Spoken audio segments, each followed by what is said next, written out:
Breaking news tonight. Authorities say the man accused of igniting one of the most destructive wildfires in Washington state history has now admitted he's a serial arsonist. Firefighters still battling the wildfire from the air and the ground, as this man, detectives say, admits he set more than 24 fires across the region. How they say he plotted for weeks to set this one. Republican senators holding Dr. Anthony Fauci in contempt for refusing to answer questions about the pandemic. Will he face criminal charges? Also breaking tonight, the president targeting birthright citizenship and cracking down on birth tourism with executive orders after his previous attempts were shut down by the Supreme Court. Senator Mitch McConnell released from a rehab facility months after his hospitalization. Will he return to work? Puerto Rico water emergency, the island running dry, American cities and towns forced to go days without water. Our reporter and his team on the ground there. New details on the Salmonella outbreak linked to Chipotle, where the suspected tainted peppers came from. Master of disguise thief caught. Police say this man dressed in costumes including a construction worker, hospital scrubs, and others to carry out multiple armed robberies. Suspended in midair, the amusement park ride malfunctioned, leaving riders dangling upside down. JetBlue break-in, a man arrested after he allegedly snuck onto a parked plane and took a nap. How was he able to get on board? And there's good news tonight. A Wendy's employee now heading to Yale. How his bosses made his college dreams a reality. Nightly News starts right now. This is NBC Nightly News with Tom Llamas. And good evening. It's great to be with you on this Thursday. We begin tonight with some breaking news and stunning new details about that suspect and now accused serial arsonist allegedly behind one of the most destructive wildfires in Washington state's history. The suspect, 37-year-old Aaron Farinacci, you see him here appearing in court today to face a slew of new arson charges dating back to July of last year. He was already charged with first-degree arson in connection to that huge fire burning near Spokane. But now authorities say he's admitting to setting 24 more fires. And the consequences still raging, with firefighters working around the clock to stop that historic blaze. Hundreds of homes were destroyed, entire neighborhoods just wiped out entirely. You see them right here. And authorities are warning that new flames could be on the way. Morgan Chesky is in the middle of all that destruction in Washington tonight. And Morgan, that court appearance just wrapping up? Yeah, Tom, that's right. And 37-year-old Aaron Farinacci did not enter a plea. He's now being held on a $2 million bond as his defense requests a mental evaluation. And all of this happening as fire crews work tirelessly against multiple wildfires. Tonight, as firefighters continue to battle the flames around Spokane and homeowners face utter destruction, stunning new charges depicting a serial arsonist in 37-year-old Aaron Farinacci. Farinacci now charged with intentionally starting the most destructive fire in Spokane's history and 4 other counts of first-degree arson dating back to July of last year. Aaron Farinacci. Detective Sharon Farinacci initially denied responsibility, but then gave a detailed description of Spokane's Old Trails fire that destroyed hundreds of homes in Saturday's fast-moving inferno. Investigators say he shared how he planned and executed his plan to start fires and maximize the spread, confessing he planned it 2 weeks earlier, even researching the weather to ensure a dangerously hot and windy day. Adding, the 37-year-old admitted he feels fire is powerful, beautiful, and said arson is an easy crime to get away from. Court documents going on to say Farinacci claims to have ignited 25 fires near his home between July and August of last year and was questioned by police multiple times, but never arrested. You believe you have the sole person responsible in custody? Yes, we do. Sheriff John Knowles speaking to the challenge of proving arson cases. Why were charges not filed against him last year? Back to when those investigations happen, you have to have people who can reasonably put a suspect in a certain place at a certain time. And in the Old Trails fire, authorities have just that. Eyewitnesses who contacted police after spotting Farinacci acting suspiciously near where that massive fire began. Morgan joins us again now live from Spokane. And Morgan, there's been some success in getting these fires contained, But you're being told tonight there's a new risk in the days ahead?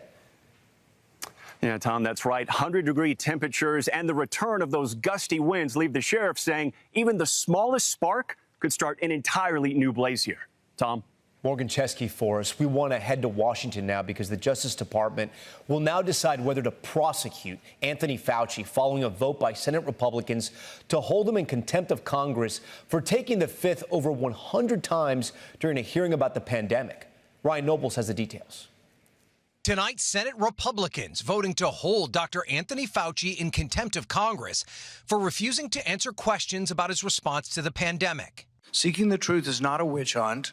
Accountability is not vengeance. On the advice of counsel, I respectfully decline to answer. Republicans blasting Fauci for invoking his Fifth Amendment rights more than 100 times in last week's hearing. Well, nothing says honesty like taking the fifth, huh, Doc? Democrats tonight defending Fauci. This investigation has been one-sided from the beginning. Fauci accused Senator Rand Paul of trying to entrap him into perjury, which was not covered in a preemptive pardon he received from former President Biden. Any reasonable person who has followed his unhinged obsession with me would readily come to the same conclusion. In the hearing, Republicans grilled Fauci over his diary, including where Fauci wrote that he called local officials, convincing them to close down schools. Who the f do you think you were for doing that? It is a total disgrace what you did to this country. The contempt resolution will not be voted on by the entire Senate and carries no legal weight.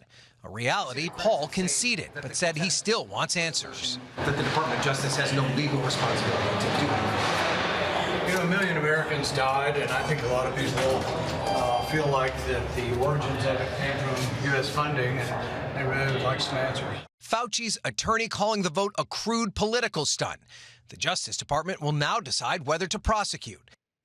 Ryan joins us now live. Ryan, explain to our viewers, even though Fauci was granted a pardon by President Biden, he could still be prosecuted? That's right, Tom. The pardon only covers Fauci's past work with the administration. It does not cover his current cooperation with Congress at this stage of his life, Tom. And then, Ryan, there's also another headline while we have you from the Capitol. Republican Senator Mitch McConnell has faced calls to resign over his health, and now he's giving an update? Yeah, that's right, Tom. In a statement released tonight, the senator says that he has been released from a rehab facility and will continue his treatment at home. He's been absent from the Senate since mid-June. That statement offers up no timeline as to when he may return here to Capitol Hill. Tom? Ryan, thank you. Staying in Washington, President Trump with a new push tonight to restrict birthright citizenship following his defeat at the Supreme Court. The president announcing a crackdown on birth tourism, including denying visas to some pregnant women. Gabe Gutierrez is at the White House. Tonight, President Trump is trying a new way to restrict birthright citizenship and crack down on so-called birth tourism by denying visas to some pregnant women. Very big crackdowns, and this will give us the right to do it in a much more forceful manner. In June, the Supreme Court narrowly shot down the president's previous attempt to deny automatic citizenship to children of non-citizens born in the U.S., ruling the broader executive order he signed at the beginning of his second term was unconstitutional because it violated the 14th Amendment. It was close, but a very, very unfortunate decision. So we're making adjustments because it's very unfair. These new executive orders are more narrow, including applying to children born of foreign diplomatic staff working on behalf of another government while in the U.S., children of people who belong to federally declared terrorist groups, and children born of mothers who enter the U.S. solely for the purpose of having a child on U.S. soil, known as birth tourism. They've taken birthright citizenship and they've made a joke out of it. They're buying their way in, and we're not going to let it happen. The White House calling it a broken system, allowing foreigners access to U.S. government benefits. If you're telling a consular officer you're here as a tourist, but your true purpose and intent is to go to a baby mill, give birth, and try to mint an American citizen while you're here, then you're committing a fraud against the American government. But tonight, LULAC responding the 14th Amendment is not a policy preference. And Gabe, tonight we're already hearing from potential legal challengers to the president's actions. Yes, Tom, several groups are looking through these executive orders tonight. The ACLU tells us no matter how many executive orders President Trump signs, birthright remains the law of the land. Tom? Gabe Gutierrez for us. We are also tracking tonight a major humanitarian crisis unfolding in an American city right now. Hundreds of thousands of people in and around San Juan, Puerto Rico, are set to go without water for days. It's part of rolling water shutoffs brought on by a historic drought. Our George Solis and his team are on the ground there tonight. Tonight, growing desperation as drastic water rationing measures in Puerto Rico are just hours away from taking effect. Starting tomorrow, families will be without water on a rotating basis for 2 days at a time. People here are now racing to prepare. In San Juan, we met a woman named Ana filling up her water bottles. How bad is the water crisis right now? It's extremely bad. It's something really hard to handle. We shouldn't be living like this. At neighborhood wells like this one in rural San Juan, the flow offering a lifeline as residents now forced to make decisions like taking a shower or flushing toilets. The water restrictions come as more than 1/3 of the U.S. territory is facing severe drought or worse. In San Juan, it was the driest July on record. Puerto Ricans already facing water shortages for months, complicated further by aging infrastructure. The drought only adding insult to injury. Many here feel they're caught in the middle of government infighting. San Juan's mayor lashing out during a special hearing in June, calling the situation a disgrace. And just today, a top member of the water utility resigning over the rationing plan. In Loíza, water trucks are refilling home water tanks. This woman saying it's harder to live without water than without electricity. When school starts, washing uniforms is going to be very hard. And business owners say it's costing them money because they now have to buy water from private sources. This man says it costs as much as $500 a day to fill their water tank. Tom, and you can see people are lined up here to get water, bringing containers of all sizes, some of them so heavy for the elderly to carry. Officials saying they're not sure how long this rationing will need to last. And while there has been some rain here, it has not been nearly enough to provide any relief. Tom? George Solis for us tonight. George, thank you. We have new details tonight about the jalapeno pepper recall linked to Chipotle. The FDA now believes they found the source. Ann Thompson has more. The salmonella-tainted jalapeno peppers driving this latest outbreak are being recalled tonight. The FDA says San Diego-based Coast Citrus distributors agreed to the action. It supplied the hot peppers to Chipotle and Qdoba restaurant chains. The companies say they are no longer serving those items. Like the lettuce linked to the cyclospora outbreak, the recalled jalapeños come from Mexico, where some 63% of all our imported vegetables are grown. But the government says the FDA only inspects a tiny fraction of the food. They only inspect 2% of all imported products. Only 2%? Only 2%. Barbara Kowalczyk leads George Washington University's Institute for Food Safety. So how do we know the other 98% is safe? Well, and that's not tested, that's just inspected. FDA doesn't have the resources to go out to those establishments and check to make sure that their food safety systems are working. Even here in the United States, they only inspect facilities once every 5 to 7 years. Now come the lawsuits. A Minnesota woman is taking Chipotle to court after she got sick from eating a burrito bowl and was hospitalized with salmonella that triggered sepsis in June. While this outbreak may be ramping up, signs tonight the cyclospora contamination is waning. Michigan, the epicenter with more than 12,000 cases, says illnesses are on the decline, and it's lifted its warning to avoid bagged salads. Ann Thompson joins us now in studio, and there's going to be a lot of questions for people that love jalapenos. Should they worry about the ones they buy at the grocery store? The FDA says no. It appears that none of these jalapenos were sent to grocery stores. They were sent to food service companies and to restaurants. But if you have jalapenos at home, Tom, you need to know that you can't completely wash off salmonella. Washing helps. Cooking is the only way to kill it, and if in doubt, throw it out. Cooking is always best. All right, and we thank you for that. When we return in 60 seconds here on Nightly News, master of disguise, the man accused of robbing store after store in elaborate costumes for months, how they finally caught him. Plus, the amusement park ride that left these thrill seekers, look closely, stuck upside down. And there's good news tonight, how this young man's bosses at Wendy's helped him get into Yale. We'll explain. We're back now with a thief nicknamed the Master of Disguise, finally caught near Atlanta. Authorities say for months he robbed store employees at gunpoint, always dressed up. Aaron Gilchrist has more on how they finally tracked him down. The feds called him a master of disguise, carrying out armed robberies in the outskirts of Atlanta. The FBI says the man in these disguises is 33-year-old Tracy Darrell Mingo, arraigned today accused of robbing 10 businesses at gunpoint between October 2025 and January of this year. Mingo would dress as a construction worker, a security guard, even in hospital scrubs to avoid being recognized, according to authorities. Department of Justice officials say Mingo struck multiple locations of Circle K, Subway, and Family Dollar stores. This is one of the locations the suspect allegedly robbed. He would enter each store late at night after nearly all the customers were gone, and authorities say that's when he would rob the employees at gunpoint. Law enforcement found and arrested him just as it appeared he was putting on the same security guard disguise used during a robbery the night before. Today, officials say they stopped him before anyone was hurt. Mingo now faces a range of charges, including robbery and possession of a firearm by a convicted felon. He could face up to 63 years behind bars. Aaron Gilchrist, NBC News, Union City, Georgia. We're back in a moment with a wild one, a man who broke into an airport, then snuck aboard a JetBlue plane. What he was doing when authorities finally caught him. That's next.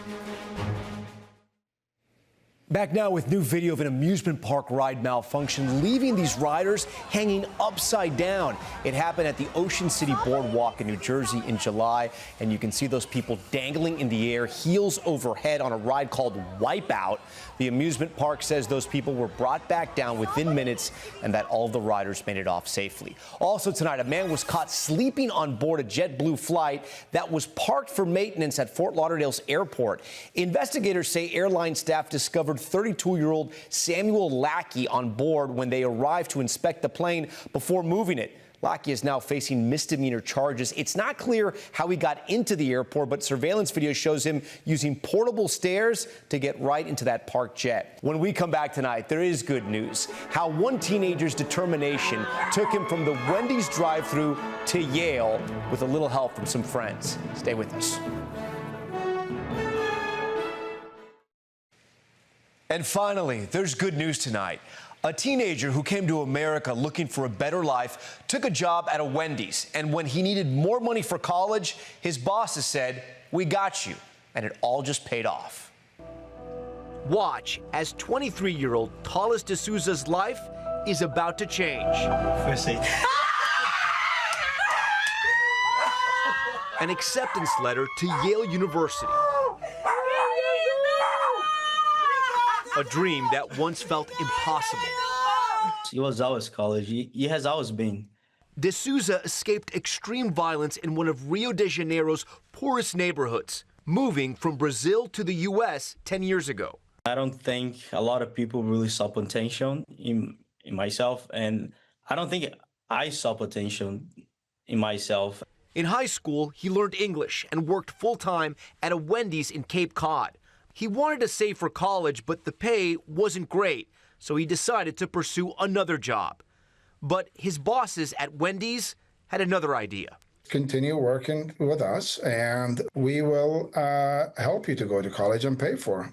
For every hour DeSouza worked, they set aside extra money for him, a college scholarship fund. It was a wonderful opportunity with a kid who has all the potential in the world. With their help, he enrolled in community college and excelled. His sights set on Yale, so he applied, leading to this moment. Embraced by his mother and sister, and showered with champagne by his friends. Changed the whole perspective of my life, and I think that's the point, right? It only takes one person to believe in you, and I am a living proof of that. All right, that does it for us tonight. That's Nightly News for this Thursday. I'm Tom Llamas. Thanks so much for watching. Tonight and always, we're here for you. Good night.